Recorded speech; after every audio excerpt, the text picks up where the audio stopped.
Spirit Island is a hard game. You might find yourself losing more often than not, but I'm here to help you. I am not the best player in the world, but I'm certainly more experienced than you. No. I'm certainly better at it than you are. These 7 tips will not only help you to win much more often, but they'll seriously help you enjoy this game even more. We are Being Friends, and we are a channel dedicated to showing you just how games can help you connect with others. And today I'm going to dive into some of the depth and the strategy of Spirit Island. I got this game in December of last year, and I've been playing it so much since then, and I've fallen so much in love with it. So this is the second time I've filmed this, and the first time I like thought of a tip in the middle of recording. So we actually have a bonus tip for you at the end of the video. The bonus tip that I have for you is one of the most important lessons you can learn in this game. And that tip is having fun. No.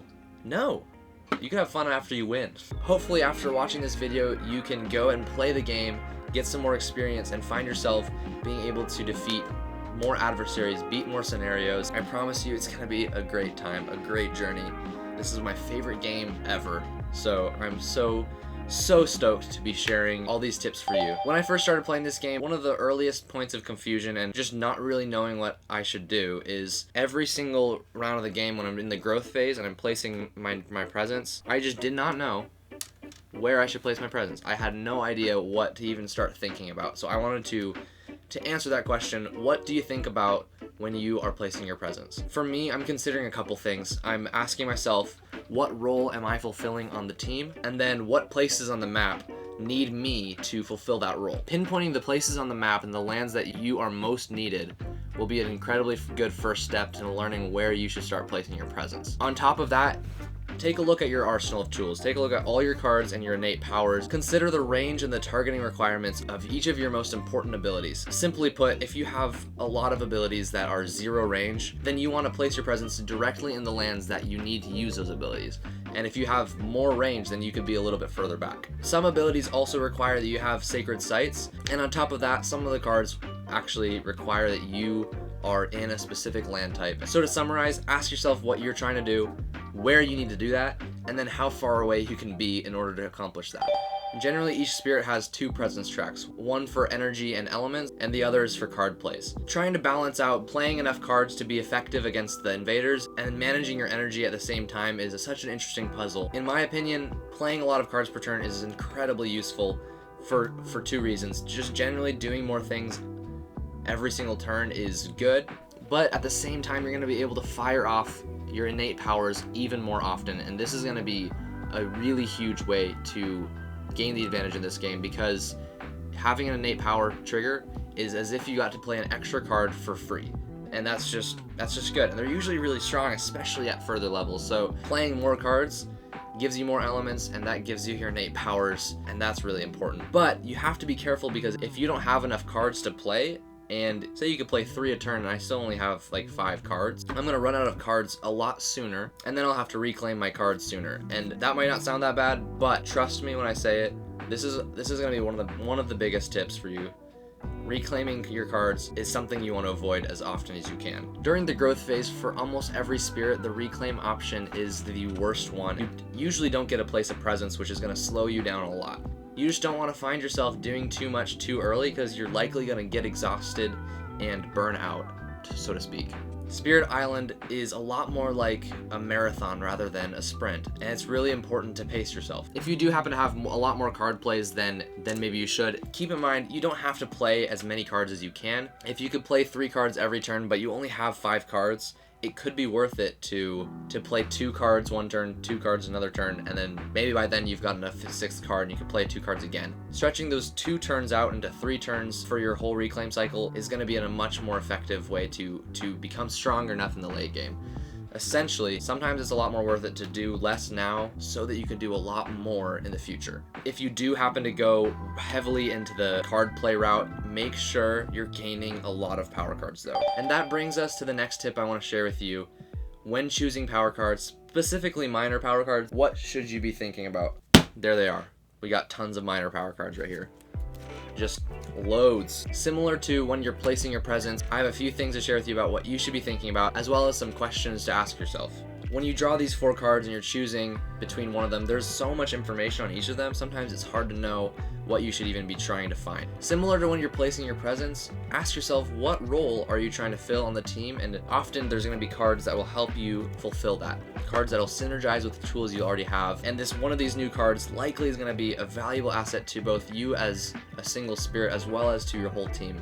But on top of that, and what I think is actually the most important thing to look for, are these elements.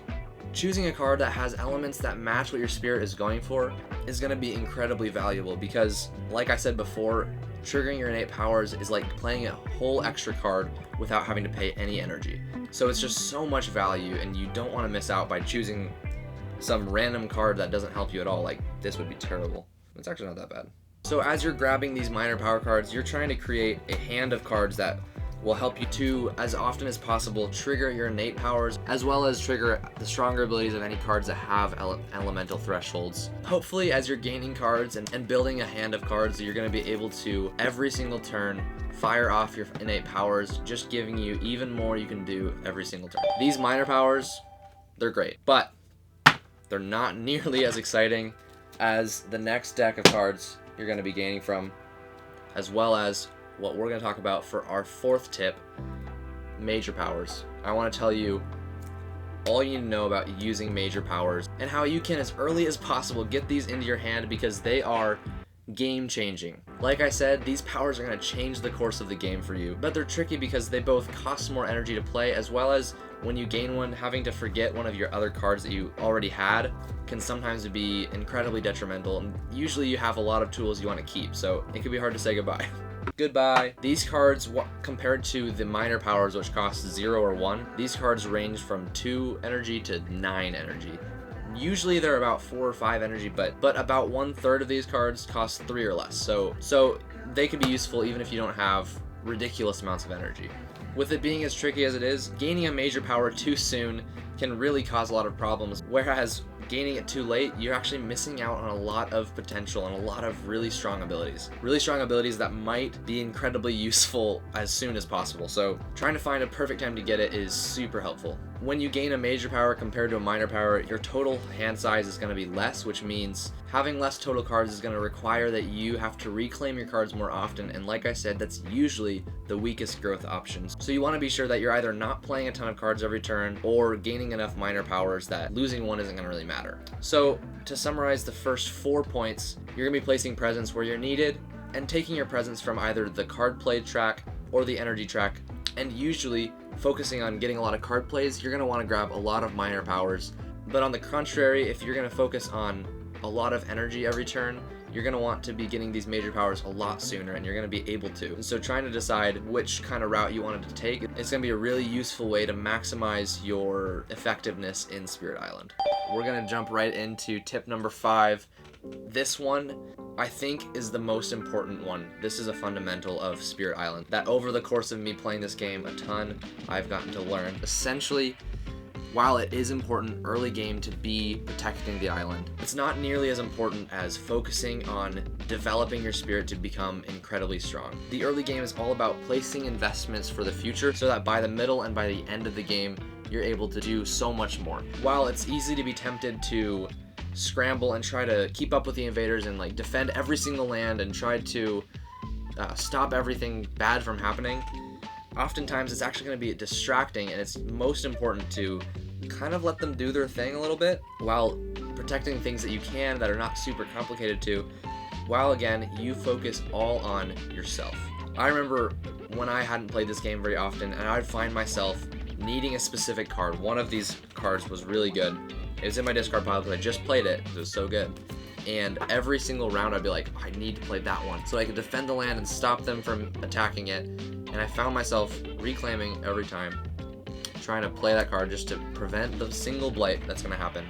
And I was simply put, subject to whatever the invaders were doing, and by the end of the game, I was nowhere near as powerful as I could have been, and that's why we ended up losing. But seriously, everything that you can do to become stronger is what you need to focus on in the early game. Sometimes it's okay to just let a land get blighted and just take the hit. Sometimes it's okay to let them build their city and bolster up. Usually things won't get too out of hand by the time that you're strong enough to be able to deal with it. The main arc of this game, as you probably have experienced as you've played, is it's incredibly challenging at first, and they're getting stronger, but you're getting slightly stronger and you're able to deal with it. And then there's a point when you just crescendo and every spirit just begins to take over the island and take it back and bring it back under their control. If you love Spirit Island as much as we do and you want more content from us about this game, let us know you like content about Spirit Island by dropping a like down below. We would really appreciate the engagement. It just lets us know, as well as it lets YouTube know, if this is the kind of content that you guys want to see. So on to the 6th tip. This is right in line with what I was just talking about. Don't be too scared of blight. While, of course, blight is bad, it's the worst thing that can happen to the island, and it is your main loss condition. It's super easy to try your best to avoid getting blighted at all and find yourself going at incredible ends to make that happen. And often it's just a lot of wasted energy to try to protect a certain land and get enough defend, and when it's simple, when all you have to do is do a few damage and you got it under control with like one card, maybe 2, that's great. But when you find yourself just spending way too much effort to save one land, it's usually not worth it. It's usually just okay to let it be blighted. Let it get blighted. After they ravage, that card is going to the discard pile and you might not see that land for another few turns. So instead of focusing so much on preventing all of those ravages, you can take a look at what they're going to be doing in the future turns and actually become one step ahead of the invaders just by letting a couple blights go. Now, when there already is blight in the land that's gonna be attacked, definitely try your hardest to prevent it from cascading, because the extra blight is gonna be really bad and you're gonna become a blighted island sooner. It's not good. So you definitely want to be careful with it, but don't be so afraid of it that you do everything to stop it, because it's usually not going to be worth it. So some cards in this game defend the invaders' attacks and prevent them from blighting it that way. Both of these two abilities are going to prevent one blight. You either defend it so it never happens, or you remove one and it's as if it never happened. And those are equally the same thing, but they're actually really different. And to me, blight removal is great because it's a lot simpler than defense, because if you have a land with tons of invaders and they attack, say right here they attacked, or here, they have 1, 2, 3, 4, 5, 6, 7 damage, you'd have to be able to defend 6. And if you can't defend 6, then it's not worth it at all. Versus blight removal, if they blight this land, all you have to do is remove it. And it's as simple as that. You don't have to reach any quotas when you are removing the blight. But most blight removal cards, spare a few, require a couple things. Usually they are in specific land types. So if I have a blight removal card that only works on wetlands and mountains, then the rest of the land types, I can't do anything about it. I think I like blight removal a lot more. I think that that's going to be a card I would much rather grab than a defense card, but there are cases where defense is actually really, really powerful. The biggest thing though, when defending, utilizing the Dahan is going to be incredibly useful. So while this tip was kind of just telling you about defense and blight control, the real tip here is actually, if you're defending, set up counterattacks so that your Dahan can give you free damage. The Dahan fight back whenever the land is ravaged they're in, but often the invaders will kill many of the Dahan before they can even fight back, and that's just not super useful. Losing Dahan is not good, as well as if you're losing a Dahan, you're also going to be getting a blight, and it's just not great. Versus if you can defend the land they're ravaging in that have Dahan, they don't do any damage to you and the land, and then the Dahan kill a bunch of the invaders for free, and that's just like so much value. So if you're going to be defending, use those Dahan well. It seems like spirits that are a lot better at moving and controlling the Dahan, as well as if you're finding yourself grabbing cards that do that, that's going to mean that defense is actually more powerful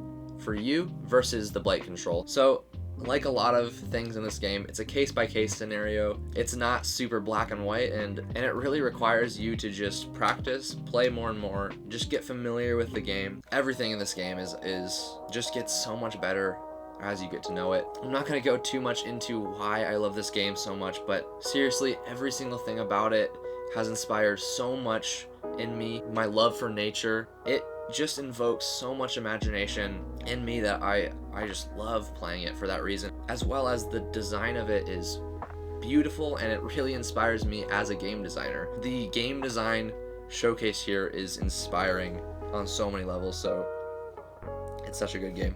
And now it's time for my bonus tip. This is the one that came to mind after I wrote the video and in the middle of recording it. And Jacob, this tip's for you, because I don't know if you know how true this is. We'll find out. The first many times I played this game, I often found myself looking at powers that I have and wishing I just wish they were all fast, because the slow powers suck. That's what I thought.